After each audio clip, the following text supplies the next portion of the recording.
नमस्कार मंडळी. अवधूत चिंतन श्री गुरुदेव दत्त श्री स्वामी समर्थ महाराज की जय. बघा, आजच्या व्हिडिओमध्ये आपण मौनी अमावस्या म्हणजे काय ते जाणून घेणार आहोत. बघा, 18 जानेवारीला आलेली आहे ती मौनी अमावस्या. याला आपण पौंष अमावस्यासुद्धा असं म्हटलं जातं.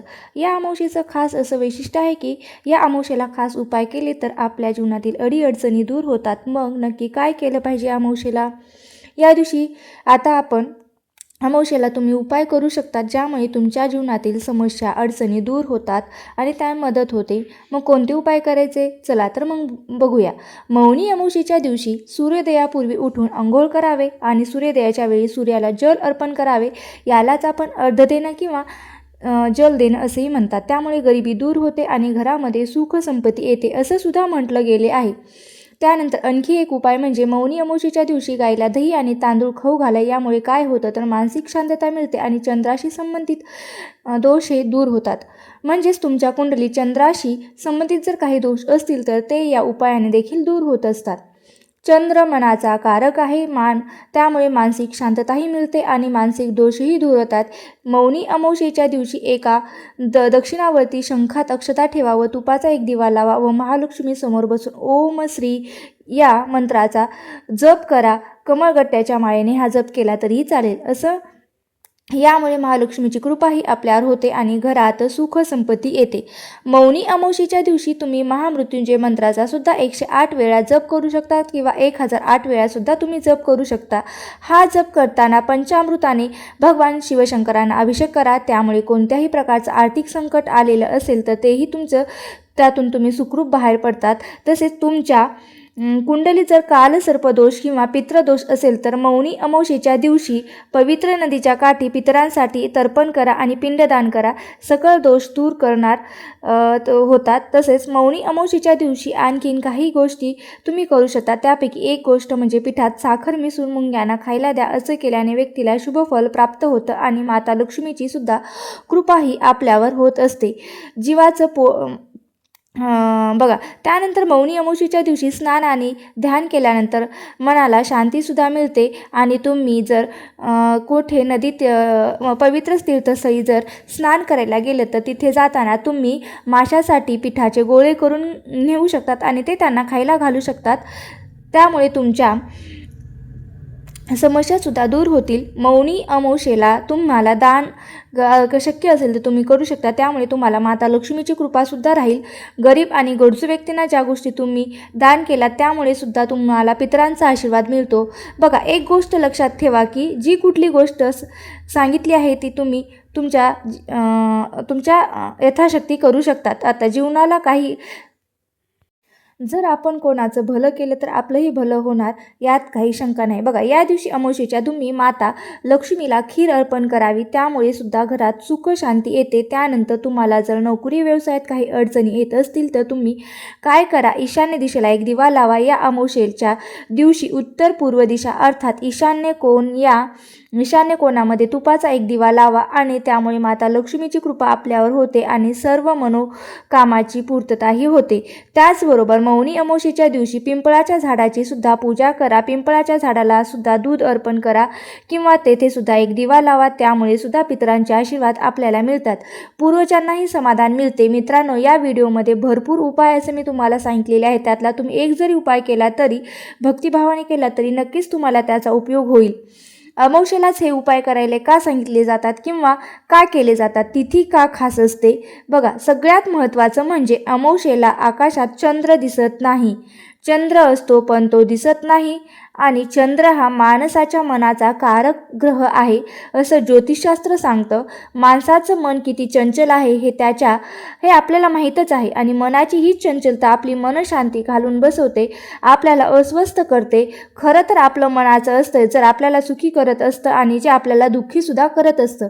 म्हणून चंद्र हा आपल्या जीवनात अत्यंत महत्त्वाची भूमिका हे बजावत असतो.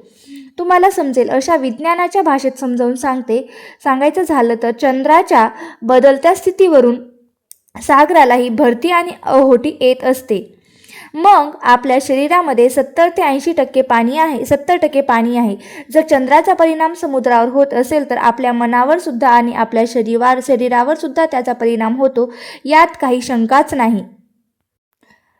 म्हणून मनोरुग्णांना अमावस्येच्या दिवशी जास्त अस्वस्थ झालेलं बघितलं जातं. तर असं आहे अमावस्येचं महत्त्व. आणि दुसरी महत्त्वाची गोष्ट म्हणजे अमावस्या ही पितरांची तिथी मानली आहे. पितरांची सेवा करण्यासाठी अमावस्या तिथी ही उत्तम आहे.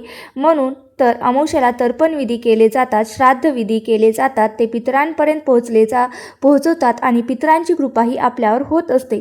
पितरांना शांती मिळते. अमावस्येच्या तिथीचा आणखीन एक वैशिष्ट्य म्हणजे ही तिथी माता लक्ष्मीची सुद्धा आवडती तिथी म्हणावी लागेल, कारण दिवाळी म्हणून तर अमावस्येच्या दिवशी येते. माता लक्ष्मीच्या उपासनेसाठी सुद्धा अमावस्या तिथी महत्त्वाची आहे. अमावस्येच्या दिवशी जर तुम्ही माता लक्ष्मीच्या मंत्राचा जप केलात किंवा ती स्तोत्रपठण केलं किंवा अमावस्येच्या दिवशी आई जगदंबेला कुंकुमार्चन केलात तर या सगळ्या गोष्टी, सगळ्या उपासना लाभ करून देतील आणि कुटुंबामध्ये सुख समृद्धी घेऊन येतात. म्हणून तर दिवाळीमध्ये आपण अमावस्येच्या दिवशीच लक्ष्मी पूजन करतो. त्याचं महत्त्वच तसंच आहे. आता ज्योतिषशास्त्रीय उपायांकडे अमावस्येच्या दिवशी काय करावं, तर अमावस्येच्या दिवशी सगळ्यात महत्त्वाचं म्हणजे तुमच्या घराचा जो उंबरठा आहे तो गोमूत्रात हळद घालून त्या मिश्रणाने सारून घ्यावा. असं केल्यामुळे घरामध्ये सकारात्मक ऊर्जा टिकून राहते, घरातील नकारात्मक ऊर्जा निघून जाते. त्याचबरोबर अमावस्येच्या दिवशी आणखीन एक खास गोष्ट केली जाते आणि ती म्हणजे ज्या दिवशी तुम्ही अमावस्येला घर स्वच्छ करता, फरशी पुसता, तेव्हा फरशी पुसण्याच्या पाण्यामध्ये थोडंसं खडे मीठ, हळद, गोमूत्र, लिंबू हे अगदी थोडं थोडं टाकून मग घरातील फरशी पुसायला हवी. त्यामुळे घरामध्ये असलेली सगळी नकारात्मक ऊर्जा नष्ट होते. आणि सगळ्यात महत्त्वाचं म्हणजे याच पाण्याने तुम्ही तुमचे यंत्र किंवा वाहनही पुसू शकता. अमावस्येच्या दिवशी घराची साफसफाई करावी असं आवर्जून सांगितलं जातं. घरात जाळी जळमट झाली असतील किंवा तुमच्या ऑफिसच्या ठिकाणी काही अस्वच्छता असेल तर तेही तुम्ही अमावस्येच्या दिवशीच नक्की करा.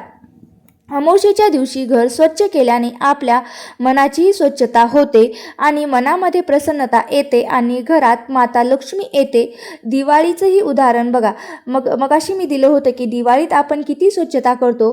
घर, ऑफिस, कधी आवरलेल्या खोल्या, कधी न आवरलेल्या कप्पे सुद्धा आपण दिवाळीमध्ये स्वच्छ केले जातात, कारण अमावस्येच्या आधी स्वच्छता करून लक्ष्मी पूजन केलं जातं.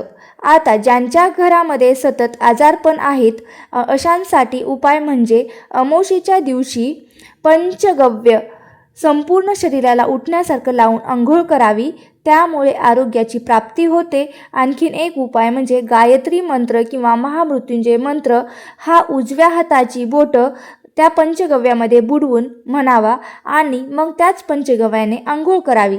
जर तुम्हाला शक्य असेल तर तुम्ही नदी तीरावर किंवा नदीमध्ये तीर्थक्षेत्री आंघोळ करणार असाल तर तेथे पंचगव्ये तुम्ही संपूर्ण अंगालाही लावू शकता.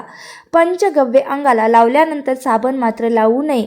या प्रकारे अमावस्येच्या दिवशी पंचगव्ये लावून आंघोळ केल्याने आरोग्याची प्राप्ती होते. अमावस्येच्या दिवशी महामृत्युंजय मंत्राचा जप करणंही आरोग्यदायी ठरत असतं. भगवान शिवशंकराची पूजा त्यामुळे होते. आपल्या घराच्या सुरक्षिततेसाठी उजव्या हातात पिवळी मोहरी घेऊन 11 वेळा कालभैरव अष्टक म्हणून ती घरामध्ये किंवा घराच्या बाहेर टाकल्यास वाईट शक्ती घरातून निघून जातात. घरातल्या सर्व सदस्यांचं सगळ्या प्रकारच्या संकटापासून रक्षण होतं. हाही एक उपाय अमावस्येच्या दिवशी करायचा असतो. ज्योतिषशास्त्र काय सांगतं बघा. अमावस्येच्या दिवशी तुमच्या घराच्या आजूबाजूला किंवा शेतामध्ये मसोबा किंवा मुंजोबा माऊल्या असेल, जे देवता आहेत त्या देवतांना हार, नारळ, खडी, साखर अर्पण करावी. अमावस्येच्या दिवशी दानधर्म नक्की करावा.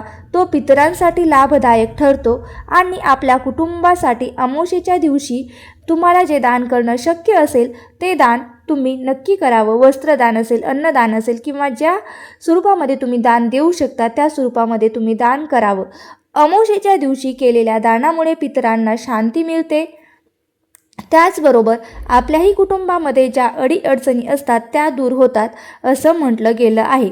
बघा, तुमच्या घरात जर तुम्हाला शांतता मिळत नसेल, सुख शांतीच नाही आहे असं सतत वाटत असेल तर तुमच्या राहत्या घरामध्ये एक नारळ पूर्ण सोलून देवाजवळ ठेवावा, शेंडी देवाकडे करावी आणि रोज सकाळी आणि संध्याकाळी त्या नारळावर एकानंतर एक असे 7 कापूर जाळावे. कापूर जळत असताना श्री स्वामी समर्थ या मंत्राचा जप करावा आणि गायत्री मंत्राचाही जप करावा. दर पौर्णिमा किंवा अमावस्येला तो नारळ बदलून घ्यावा. जुन्या नारळाचा प्रसाद घरातल्याने खावा. नारळ खराब निघाल्यास तो विसर्जित करावा. हा उपायसुद्धा तुम्ही अमावस्येच्या दिवशी करू शकतात. बघा, या दिवशी आणखीन एक महत्त्वाची गोष्ट म्हणजे परान्न घेऊ नये. अमावस्येच्या दिवशी कुणाकडेही काहीही खाऊ नये, तसंच बाहेरचं सुद्धा काहीही खाऊ नये. मंडळी, अमावस्येला ब्रह्मचर्याचं पालन करावं. मग ती अमावस्या कुठल्याही महिन्यातली असू द्या. प्रत्येक महिन्यात येणाऱ्या अमावस्येचं महत्त्व हे वेगळंच असतं. त्या अमावस्येला नावही असतं. अमावस्या तुम्हाला या उपायापैकी जो उपाय करायला जमेल तो तुम्ही अवश्य करा. त्यामुळे घरातील सगळी नकारात्मक ऊर्जाही निघून जाते असते व घरामध्ये सुख शांती येते. बघा, ज्योतिषशास्त्र सांगतं की सगळ्यात महत्त्वाचं म्हणजे बाकी काहीही करायला जमलं नाही तरी चालेल, पण अमावस्येच्या दिवशी घराची स्वच्छता, तुमच्या कार्यालयाची स्वच्छता म्हणजे जिथे तुमचं ऑफिस आहे तिथे जाऊन तुम्ही घराची स्वच्छता करा. आणि तुमचं घर स्वच्छ झालं की तुमचं मनसुद्धा स्वच्छ होतं आणि तुमचं शरीरसुद्धा म्हणजे तुम्हाला फ्रेश वाटतं आणि मनामध्ये एक प्रकारची प्रसन्नताच येते. बघा, अशा प्रकारे तुम्हाला मौनी अमावस्येचा व्हिडिओ हा माहितीपूर्ण वाटला असेल तर नक्कीच माझ्या चॅनलला लाईक करा. नक्कीच माझ्या व्हिडिओला लाईक करा आणि चॅनलवरती नवीन असाल तर सबस्क्राईब करायला विसरू नका. आणि व्हिडिओ शेवटपर्यंत पाहिल्याबद्दल मी तुमची खूप खूप आभारी आहे. धन्यवाद. श्री स्वामी समर्थ. जय जय स्वामी समर्थ. आणि असेच माहितीपूर्ण व्हिडिओ पाहण्यासाठी माझ्या चॅनलला सबस्क्राईब करून घ्या. श्री स्वामी समर्थ.